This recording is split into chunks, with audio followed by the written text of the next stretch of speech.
Point क्या और सवाल क्या है? अमीर जी, सबसे पहले तो मैं आप ही से एक प्रश्न पूछना चाहता जी। हूं। मैं आपको देश के शीर्ष पत्रकारों में गिनता हूं, लेकिन आपने 12 मिनट रॉबर्ट वाड्रा को बुलवाया, ये है कौन? आपको मैं ज्ञान के लिए बता दूं कि प्रियंका का बेटा भी 16 बरस का हो गया है, तो उसको भी बुलवा के पूछिए कि क्या हाल है, कांग्रेस जीती तो उसमें तुम्हारी क्या योगदान है, तुम भी एमपी बनोगे कि नहीं बनोगे? आप किसी कांग्रेस वाले को बुलाते तो मुझे कोई ऑब्जेक्शन नहीं था। मैं आचार्य प्रमोद कृष्ण, मतलब आपको परिवारवाद पे कटाक्ष है? नहीं, प्रमोद कृष्णन जी की मैं बहुत इज्जत करता हूं। मनभेद हो सकता है लेकिन मतभेद नहीं, मतभेद हो सकता है लेकिन मनभेद नहीं है। और चलिए मेरे साथ भी मनभेद मत रखिए अपना आप। अब मैं राजनीतिक बात- जी अभी मैं आपके पास आता हूं, लेकिन राजकुमार भाटी के से एक सवाल है। राजकुमार भाटी, चलिए कांग्रेस के पास कुछ मुस्कुराने को है, बीजेपी के पास भी मुस्कुराने को है, लेकिन आप किस बात पे मुस्कुराइएगा आज? सबके पास सब कुछ है। अगर कर्नाटक के परिणाम पर शहजाद पूनावाला मुस्कुरा सकते हैं, खुश हो सकते हैं, तो हम तो यूपी के परिणाम पर ठहाका लगा सकते हैं। मुझे तो 30 साल पुरानी एक घटना याद आती है। थाने के बाहर हम खड़े थे, थाने से एक आदमी निकला, उसका कुर्ता फटा हुआ था, मुंह सूजा हुआ था, बुरी तरह पिटा था। वो आके बाहर बोला कि मुझे दरोगा ने इतनी गंदी गंदी गालियां दी हैं, मेरे कपड़े फाड़ दिए और मुझे बुरी तरह पीटा है, मैं जैसे तैसे इज्जत बचा के बाहर आया हूँ। तो हमारी हंसी छूट गई, भैया तेरी इज्जत अब भी बच गई? बोले मेरे कच्चा बनियान तो सुरक्षित हैं। तो शहजाद पूनावाला तो कच्चा बनियान पे खुश हो रहे हैं। बोला हमारी तो सीट इतनी तो आ गई। उत्तर प्रदेश में अमीश जी, मैं गंभीर आप बात अपने विषय पर क्या बोलेंगे? हाँ। उनके लिए तो वो बोल रहे हैं, आपकी तो एक भी नहीं आई है। मैं इसमें क्या बोलूं? आपने क्योंकि इस लिहाजे में बोला, आप अपने लिए क्या बोलेंगे? उसी विषय पर बोल रहा हूं। उत्तर प्रदेश के स्थानीय कम निकाय, से कम वो तो है। सुन तो लें आप। उत्तर प्रदेश के स्थानीय निकाय चुनाव में हमारी सीट भी बढ़ी है, हमारी वोट भी बढ़ी है। देखिए ये शहरी निकाय का चुनाव हुआ है और सुन लो, वैसे बहुत कम समय ले रहा हूं मैं। शहरों में भारतीय जनता पार्टी जनसंघ के जमाने से पूरा देश जानता है कि शहरों की पार्टी रही है, शहरों में भारतीय जनता पार्टी मजबूत रही है। जब उत्तर प्रदेश में समाजवादी पार्टी की सरकार थी तब भी शहरी निकायों में भारतीय जनता पार्टी ज्यादा जीती थी।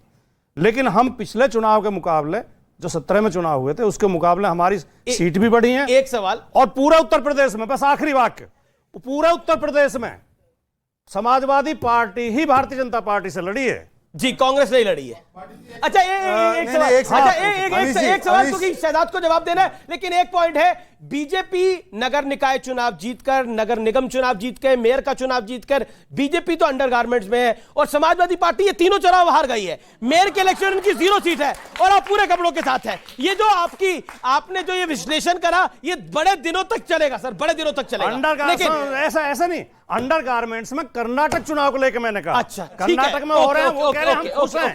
नहीं देखिए, ओके देखिए, अच्छा ठीक है, नागा बाबा बन गए। ओके, शहजाद पूनावाला, आपकी प्रतिक्रिया, क्योंकि ये एक बात ऐसी बोली गई जो कि मुझे लगता है कि किसी सार्वजनिक मंच पर अवॉइड करनी चाहिए, लेकिन व्हाट इज योर टेक? देखिए ऐसा है कि ये बात सही है कि ये शहरी पार्टी नहीं है। समाजवादी पार्टी तो अंतर्राष्ट्रीय पार्टी है, अंतर्राष्ट्रीय पार्टी है, इसीलिए आज उनका ये जो देखिए, अब अमीश जी क्या मैंने अपनी बात राष्ट्र और शहर का अंतर मैंने किसी को नहीं किया। अगर ऐसे ही फॉर्मेट से चलना है तो रॉबर्ट वाड्रा के साथ इनको भी एक मंच दे दो। देखिए 2 बातें हैं। अखिलेश जी ने आज 2 ट्वीट डाले हैं। एक ट्वीट पे तो कर्नाटका में उन्होंने बड़ी हौसला अफजाई की है, इसकी हार हो गई, सांप्रदायिकता की हार हो गई, व्यक्तिवाद की हार हो गई। तो फिर उत्तर प्रदेश के लिहाज से आज उधर भी सांप्रदायिकता और व्यक्तिवाद की हार हुई है, क्यों नहीं हुई है? उत्तर प्रदेश के लिहाज में जो आप में कह रहा था ना, ईवीएम यहां पर बहाल, ईवीएम कर्नाटका में बहाल, परंतु अखिलेश के लिए ईवीएम का उत्तर प्रदेश में सवाल। उन्होंने इलेक्शन कमीशन पर लंबी आरोप की फहरिस्त लगा दी है कि ये इलेक्शन कमीशन जो है वो ठीक से काम नहीं कर रहा था, इसलिए हम हार गए। यहां पे बता रहे नहीं वोट शेयर बढ़ा है। अब एक झूठ तय करके आए ना, वोट शेयर बढ़ा है तो ईवीएम इलेक्शन कमीशन ठीक से काम कर रहा था, या इलेक्शन कमीशन ठीक से काम नहीं कर रहा था, वोट शेयर कैसे बढ़ा? कह रहे हैं कि बीजेपी के कपड़े उतर गए हैं इनडायरेक्टली। अब देखिए, जो नग्न अवस्था में हो राजनीतिक रूप से, तो वो नग्न अवस्था में जो ऐसे ही इधर उधर घूम रहा हो, उसके बारे में क्या ही बोला जाए। अब मुझे लगता है कि राजनीति में जो नग्न अवस्था में 14-17, एक सेकंड सर, मुझे अपनी बात तो रखने दीजिए। 14, जी, जी, 17, जी, 19, जी। 22 और 23 में सारी जगह पे नग्न अवस्था में है राजनीतिक रूप से, और अन्यथा ना लिया जाए, वरना ये जाके इस पे भी शिकायत करेंगे। अब देखिए, मैं 2-3 बातें क्लियरली करना चाहता हूं। भाई साहब बड़े विश्लेषक है, देश के जाने माने, वो कह रहे हैं 3 बड़ी बातें उन्होंने की। एक, उन्होंने बात कही कि एंटी इनकम्बेंसी कुछ नहीं है, अगर ऐसा होता तो हमारा वोट शेयर गिरता, बड़े पैमाने पर नहीं हुआ है। दूसरी बात, राहुल गांधी को लेकर कि उनका कोई असर नहीं है, ये लोकल लीडरशिप का उनका श्रेय है। मेरा उससे एक सवाल निर्माण होता है, चलिए आपने हमारे सीएम को वीक सीएम कहा, इनके यहां कौन है डबल सीएम, ट्रिपल सीएम? पूछिए जरा, सचिन पायलट कर्नाटका में पैदा हो जाएगा तो ये उस सचिन पायलट के लिए भी पैरवी करने वो तो लगेंगे। अभी भी सड़क पर ही है, ये सचिन जी, जी, पायलट वो तो अभी भी के लिए सड़क एक पर ही है। पैरवी करते हैं, एक वहां पर एक भी सवाल, पैरवी आपका करने सवाल लगेंगे। क्या है? अमित जी, मेरा शहजाद से सवाल है। देखिए, हमारे जो छोटा पीएम, सवाल, हमारा छोटा छोटा जवाब, सवाल, हमारे पीएम साहब हर जगह जाके करप्शन के बारे में बात करते हैं। जहां पे एलिगेशन लगे कर्नाटका सरकार पे, इनका मंत्री पकड़ा गया, 40% का कैंपेन हुआ, आपको नहीं लगता कि एक नैतिक उनकी जिम्मेदारी थी कि जो ईडी सीबीआई पूरे देश में काम करती है रैम्पेंट तरीके से, उनको कर्नाटका में जाके भी रेड करनी चाहिए थी? बहुत अच्छी बात है। अब मैं सवाल, बताऊं, जवाब। जब ईडी सीबीआई को घुसना पड़ता है वो तब होता है जब वहां की एजेंसी काम नहीं करती है। हमारी तो खुद की एजेंसी ने उस एमएलए को पकड़ा था। दूसरी बात, पर मैं आपसे पूछना चाहता हूं, डीके शिव कुमार के ऊपर 2 चार्जेस है जो कोर्ट ने अभी तक निरस्त नहीं किए, क्या वो करप्ट है आपके लिए? पहली बात। दूसरी बात, जगदीश शेट्टर, सुन लीजिए, जगदीश शेट्टर जिनको आपने बनाया वो हार भी गए हैं। जगदीश शेट्टर का ऑन रिकॉर्ड स्टेटमेंट है, सिद्धरामैया मोस्ट करप्ट पर्सनैलिटी इन कर्नाटका। बताइए क्या कार्रवाई करेंगे? देखिए, बताइए कार्रवाई क्या करेंगे?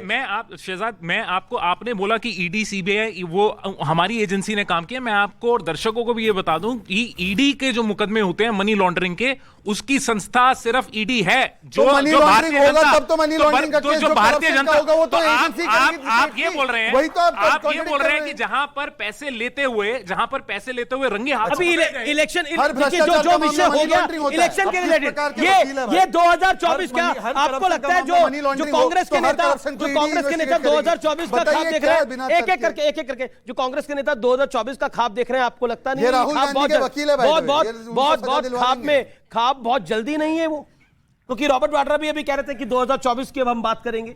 राहुल गांधी और वो है मोहब्बत की आंधी, और ऐसी आंधी चली है कि कर्नाटक से लेकर के उसके बाद महाराष्ट्र, उसके बाद मध्य प्रदेश, और इधर जो उत्तर भारत के अंदर ये आंधी राहुल गांधी की मोहब्बत की बढ़ती चली जाएगी, और जो नफरत के दरख्त हैं उन सबको उठा करके बाहर फेंक देगी। मुझे तो ये लगा आप बोलने वाले कि कर्नाटक से आंधी चली और उत्तर प्रदेश में तूफान आ गया। आपने देखा नहीं?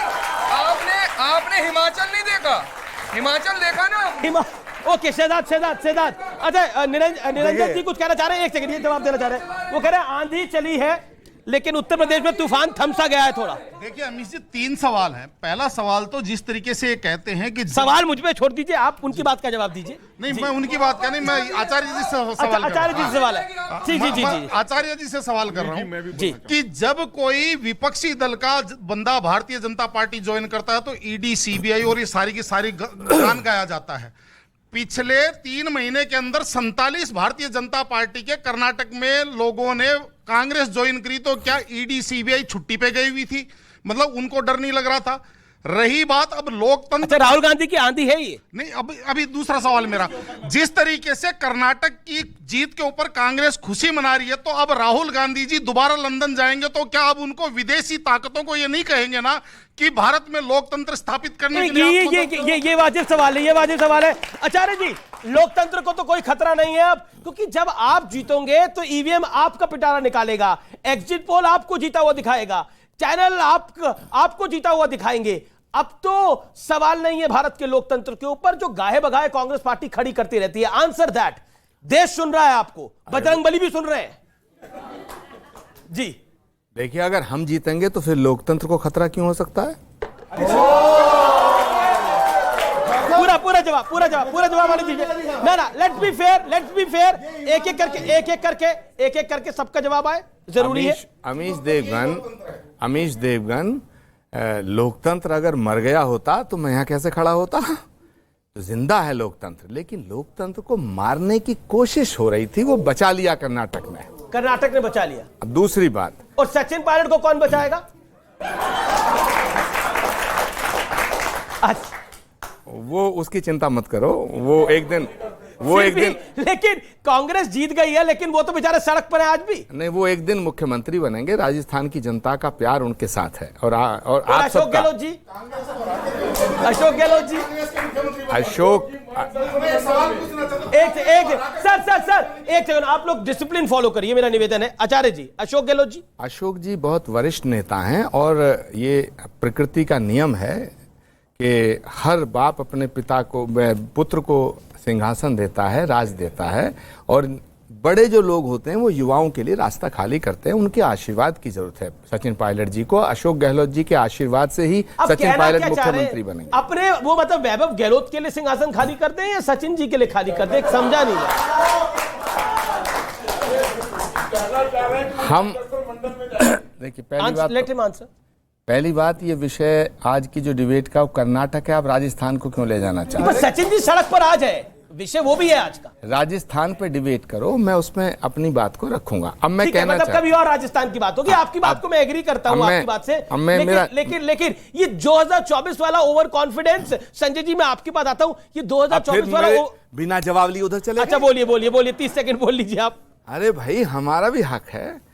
मैं कहना चाहता हूं जिम्मेदारी से, कर्नाटक की जीत जो है ये प्रियंका गांधी के संकल्प की जीत है, ये राहुल गांधी के त्याग और तपस्या की जीत है, ये खड़गे साहब के अनुभव की जीत है, ये DK शिव कुमार और सिद्धरमैया की मेहनत की जीत है, ये सोनिया गांधी जी के आशीर्वाद की जीत है, और इस देश के लिए एक संदेश है कि जब जब लोकतंत्र का गला घोंटा जाएगा, जब तक सत्ता के सिंहासन पर बैठे लोग अहंकार में चूर होंगे, तो जनता अपना फैसला नारा दिया था हमारे कार्यक्रम में आज से 15 दिन पहले, इन्होंने नारा दिया था कि सिंहासन खाली करो कि जनता आता है। एक सवाल पर जी, ये इतने लोगों की जीत के तो कई सारे पिता होते हैं। प्रियंका वाड्रा आज भी उत्तर प्रदेश की इंचार्ज है, तो उत्तर प्रदेश में हार किसकी है, बताइए आचार्य जी। जवाब सुनेंगे? उत्तर प्रदेश में जीत है योगी जी की, हार है मोदी जी की। अगर मोदी जी गजब का दल है, यही गजबा है इनका, बताइए।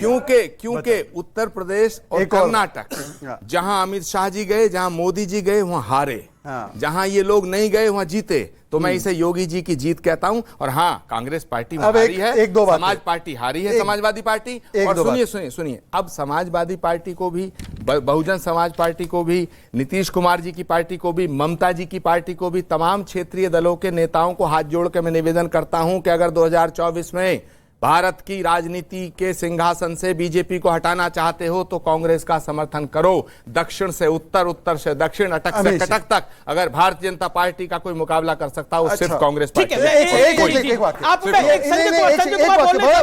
बड़ा इंपॉर्टेंट है, वरना कॉन्टेक्स्ट। ये कटक वाले ने तो मना कर दिया है, ओडिशा के जो कटक वाले हैं उन्होंने तो मना कर दिया है। अब देखिए, उन्होंने कहा प्रधानमंत्री के विषय पर, अभी हमारे साथ विश्लेषक बैठे हैं, जहां पर ग्रेटर बेंगलुरु में प्रधानमंत्री जी ने स्वयं जाकर कैंपेन किया। वहां पर भाजपा की पहले 12 सीटें थी, 12 आउट ऑफ 32 थी, वहां पर भाजपा बड़ी है, 16 आउट ऑफ 32 हुआ है। मतलब कि जहां पर कांग्रेस का गढ़ माना जाता था, तो ये प्रधानमंत्री का प्रभाव है।